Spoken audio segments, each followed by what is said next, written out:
Hello my friends and welcome. Let's start this one straight away from the frontline updates. The situation in Kupiansk is actually getting better for Ukrainian army, despite Putin's claim that Russia fully occupied the city, but no, it is not even close like that. For the last 24 hours, I obtained the information from Ukrainian military, Ukrainian officials, and they also published this one in their official resources that Ukraine mostly cut the Russian supplies not far away from Hulaipole. So basically, Russia struggles to feed their forces, supplying them in Kupiansk city itself. They sent the army groups there, they put their flags in multiple of the districts of the city, but other than that, they were not capable to create the bridgehead to keep their forces for extensive period of time. One of our officers writes that it's the positive news in Kupiansk front line, which I have spoken repeatedly.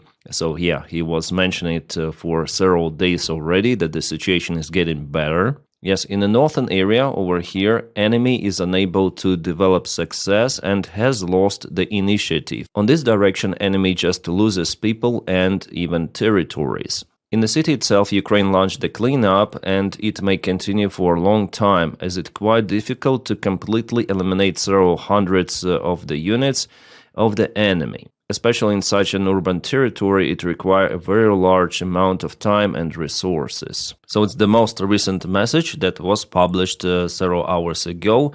Also, President Zelensky, by the way, noticed that Ukraine is counterattacking in Kupiansk and clearing up the city, which is outstanding. I guess if Ukraine is successful in definitely cutting Russian armed forces or repelling them from Kupiansk, it's going to be a very, very huge motivation damage for Russia, because Putin already proclaimed that he got Kupiansk. He calls the city Kupiansk under control. He doesn't know even how to spell the city names properly. Those cities he occupies, yeah. But what is interesting that again yesterday Putin wore his military uniform and met with generals, including General Commander Gerasimov. What an ugly pose. Well, Putin said that Russia should create a buffer zone in the northern using the northern group of the armed forces. It means Sumy region, and it could be also Chernihiv, maybe partially Kharkiv. It again tells that Putin is this kind of the delusional chief in command who doesn't know what is happening on the ground. He is being mispresented with the information probably, or basically he overestimates the capabilities of his army because it is attacking in multiple of the points with just limited success, and Russia cannot be successful right now in a new direction. If you speak about the Sumy operation, physically Russia cannot achieve their result there because there is Ukrainian defense and Russia even started to lose territories. Andriivka was liberated together with Kindrativka. The fights for Alexeivka continue, and this village is mostly under Ukrainian control right now. Russians went here after the end of the Kursk operation, and they thought that they're gonna go to Sumy, but no. Putin wants them actually to go to Sumy, as he said it like that, this buffer area he mentioned. Even on the current front lines, Russia has limited success. Yeah, they propel forward, like for example in Zaporizhia direction, also in Pokrovsk, Mirnograd, but it is happening with absolutely tremendous losses and very, very low pace. So Putin thinks that his army is damn capable in Ukraine, but actually it's not like that, because Ukraine also adapted modern-day weapons, mostly drones, yeah, which are capable to stop Russian assaults. Even in Pokrovsk, Russia is unable to close this bottleneck with their main forces. Yes, sometimes their groups are moving even in this direction over here, but it was like that even a couple of weeks ago. It's not possible to deliver supplies to this army group of Ukraine using vehicles already for 2 weeks. I mean, not possible without losses. By the way, we have the report from the deep state military map source, and they geolocated the recent Russian movements. Yeah, I'm gonna lower my image and put it in the corner for you to see everything. So Russians were spotted in those multiple of the areas. So there is the presence of them in front of this bottleneck, but actually all of those videos showed that those infiltration attempts were cancelled by Ukrainian drone operators. Those infiltration attempts were happening like that in the same area before. It doesn't mean that Russia really closed this area completely. physically encircling Ukrainian group in Mirnograd. No, it's not like that, but the situation for Ukrainian army is definitely, I would say, critical. Yeah, the deep state confirms that only ground drones and air drones may deliver some of the supplies for Mirnograd Ukrainian group. Yeah, I think our guys should have withdrawn from Mirnograd a long time ago, because this is dangerous, very dangerous situation, because they say that if they go now, they'll 100% engage in direct combat with Russians on the way out. So leaving Mirnograd without losses is simply not possible. Maybe just waiting for very terrible weather and poor visibility. Actually, it was like that the last morning. Russia used that bad weather to make the propaganda video in Pokrovsk itself, in the central part of it. So they call Pokrovsk Krasnoarmeysk. This Russian says that they cleared it up, but drones are still flying, and you see that the weather, it's kind of, well, it's not too much foggy, I would say, but still foggy. And they went to the Stella just for some moments to take this picture, and later on they disappear, because for a long time it's impossible for them to stay there. You see, they are running from the local basement over here very fast to take this picture and leave, because it's very, very dangerous for them. They used this weather, otherwise it wouldn't be possible for them to film it. By the way, Gerasimov yesterday said that Pokrovsk is fully taken by Russians. Maybe he saw that kind of the video, but actually it's not like that. The gray area is out there, and even Russian military bloggers, they say about it, that Pokrovsk is not yet liberated, they call it. If you check out my Kursk analytic, he shows that there is extension of the gray zone. Yeah, definitely, as I mentioned you, with those images, Russians were spotted, but all of them were annihilated by Ukrainian drones. Russians are not controlling this territory with the infantry. Yes, sometimes, occasionally, presence. That's why I'm saying that if Ukraine starts to withdraw the forces, there is the risk of the direct combat with Russians. And Russians also try to mine this area, yeah, according to our guys'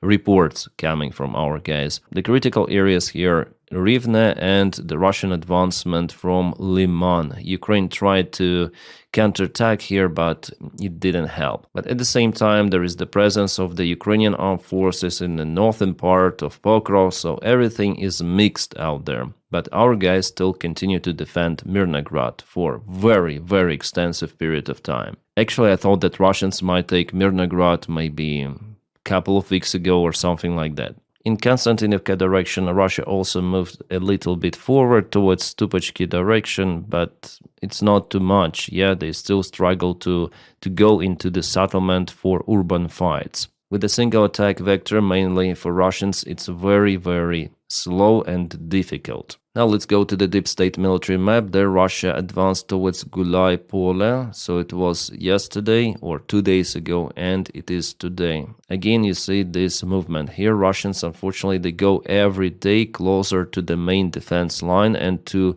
defense hub, which is Hulaipole itself. The fight for it will start probably, maybe even this week. So yeah, Putin says that the situation on the front lines is fully in Russians' hands. We see that it's not always like that. Russia has advantage over Ukraine, it's clear. They're the side that takes most of the ground, but they're also the side that takes most of the losses. And it's crazy. I cannot show you all of the pictures that I see coming from the drone videos, but guys, they have absolutely crazy amount of the losses. It has never been like that since the beginning of the war, I might say. Magyar shared the video from outskirts of the Pokrovsk. It's crazy. Every meter there is a body, bodies everywhere. And with that, how long they might continue?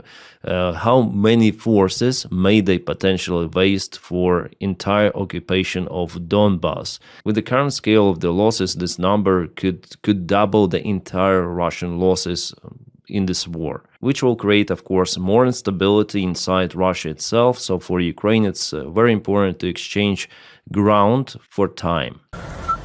Catastrophe! Whoa. Yeah, I would comment exactly the same words. Catastrophe. This Turkish tanker Mersin got in trouble not far away from Senegal coast. According to the tracking data, this tanker was also spotted in Novorossiysk port several days ago. So this actually Turkish vessel is the part of the Russian shadow fleet. Yeah, Turkey is a NATO country, but they want to make business as usual with Russia, as by the way Donald Trump and Vitkov and all of that. About the ship, it's been reported there were 4 of the Kabooms, some of them, and the water went to the technical compartment, to machine compartment, but the vessel didn't go down to the bottom. It is like that in distress and probably was towed away from this area. It happened, I think, 1 day or 2 days ago. A very unique video was published showing the Ukrainian interception of the Russian Shahed drone. Well, this drone was carrying the Russian air-to-air missile R-60, Soviet missile, air-to-air. The targeting distance of this one is 10 kilometers. You see, it's mounted on the top, and later on the debris of the Shahed drone was found. Definitely it is a missile. Over here, you see. So Russia experiments with the new modifications of Shaheds, and their goal now is to hit Ukrainian helicopters and jets, military fighter jets, with the help of those missiles. Well, it didn't work this time, but they want to make it happen. They want to shut down Ukrainian, maybe even F-16s. Well, I'm not sure that technically it's possible to achieve, but they experiment, which is not good. But Ukraine also targets the Russian infrastructure. Yesterday, this Fox bat was spotted in Dagestan. Geolocated, the picture was taken. The goal was the Caspian factory of the precise mechanics. That's the name of it. Well, there was the Kaboom actually. You see this drone plane flying there and, very low actually, and there is Kaboom. Probably in that area, probably not. This is very trashy area they have. Those are the usual suburbs. Why so dirty? Also this morning the base in Livny, the oil base, was hit. Also Russian Federation. Ukraine is helping to warm up Russian cities, especially if they have oil or fuel. That's the good source of heat. That's Orlovskaya Oblast. Locals are filming drones flying. Also, just right now, I have obtained those kind of the videos. It is happening this morning. This is Chechnya Republic, which is still the part of the Russian Federation. They lost the war, so Russia now uses them in the wars against other countries, like, for example, Ukraine. That's why Chechnya is now a legitimate target for Ukraine. In Gudermes, it was something hit there, but what? It's hard to say, just obtain this video. Alright, this one is interesting. After United States-Ukraine meeting in Florida, focus shifts to Putin. And of course, Putin will not accept the peace deal, which was not actually agreed with the Ukrainian side. Ukrainian and American delegations, they agreed to continue communications. Ukraine was pushed to give up territories. Zelensky said about it openly. For 6 hours, he said there were negotiations just about that particular one, about giving up territories to Russia, but no Ukrainian president, no Ukrainian government, and no Ukrainian people will agree on that. And again, the principle of those negotiations, which are based on Russian demands, they have no future. Even Russia will not agree on those. Yes, they would like to receive Donbass just like that, but for the rest of the points, Russia will continue the war. That's it. They want negotiations to postpone sanctions, maybe in the best variant to release sanctions, and to occupy more Ukrainian territories without using military. Those are 3 big goals. And Russia is quite successful in some of them. For example, they have their own spies in the United States close circle of Donald Trump, like Vitkov, for example, and they propel ideas of the future business cooperation with Russia.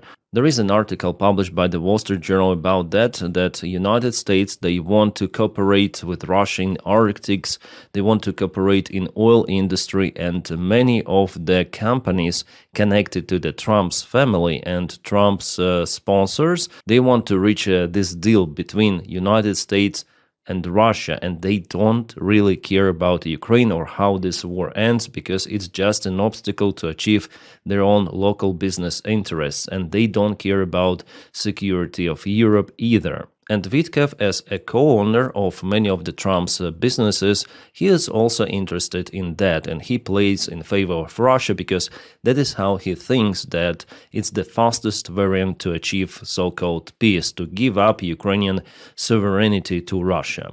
Well, again, it shows that if people have lots of the money, it doesn't mean that they have brains, because Putin will not agree on that. Those businessmen, they need to understand what Putin says every time. They want to change the world order. They want to restore Russian Empire, Soviet Union, you may call it different names, in cooperation with other autocracies. It's the global war, but for those idiots, it's a new opportunity of getting more money. Yeah, unfortunately, guys, we are living in this timeline where even sons of Donald Trump, they're selling Trump vodka, Trump watches, Trump phones, Trump coin. Yeah, also there is the thing like that, Melania coin, to basically a rug pull scam. And those individuals, they don't care about this flag, they don't care about America, perspective, future, cooperation with allies, influence. They care about their pocket, that's it. Yeah, at first I thought it's a joke, but actually he said like that. Instead of Tomahawks missiles, Trump's envoy Witkoff told Ukraine to ask for 10-year tariff exception. What? He doesn't understand what is happening at all. What good is a handful missiles, he said. The real plan, turn post-war Ukraine into business deal, with United States firms cashing in and Putin's terms quietly accepted. Yeah, absolutely. Shit, this is a stupid motherfucker. And yeah, by the way, about tariffs, there are implemented tariffs on Ukraine, yes, but not on Russia. Well, luckily, our European allies, they are more understandable. For example, Macron stated that Ukraine already agreed on ceasefire. Even in March this year, Putin didn't agree, so it's understandable that he is not willing to stop the war. And every time United States administration, it's so flattering with Russians, it's just crazy. The only exception is that they applied sanctions on Russia, but they could be lifted if the agreement is reached just like that very easily. And if they do not implement more sanctions on Russia, those which were implemented before could be easily circumnavigated after some time. Well, in general, I would say that so far those negotiations with the United States of America for Ukraine, they're more or less okay. Judging on who is in charge of the White House, it could be way worse. For example, Ukraine continued to cooperate with European partners to purchase United States weapons, and still Ukraine obtains intelligence. But initially, of course, Ukraine was pressed a lot by United States, and there was information in media that United States even threatened to cancel entirely all of the military support and intelligence for Ukraine during the first days of this 28-point peace plan that was dismantled. And now there is a big scandal around it, as you may understand, including Witkoff, including Donny, who didn't read this plan, but they push Ukraine, yeah? All of those officials, maybe even Ruzzia is pushing Ukraine because he is forced to do it by his chief. But actually it is an unachievable goal for the United States because they don't have the lever to act on Ukraine. And by canceling military support, they are not canceling Ukrainian independence or canceling Ukrainian army in general. Yes, it's going to be harder for Ukraine in that case, could be harder. But this limited military support Ukraine has from USA doesn't worth just giving up Ukrainian territories. It's basically for nothing. That's why Ukraine doesn't agree on that for sure. Yeah, we'll see very soon what it's going to be because Witkoff flies to Moscow this week. I expect this nothing burger drama to continue. My friends, and please support my job on Patreon. The link for it is in the video description right below. And you also may support me on membership. You may just press the button join to join membership. And that is what makes this content really possible. It's my full-time job, so thank you so much for hiring me for this mission. If you don't have that opportunity for support, you might just press your like to this video and subscribe for the channel. Thank you so much for that as well. My friends, I wish you all a peaceful sky wherever you are and have a great time.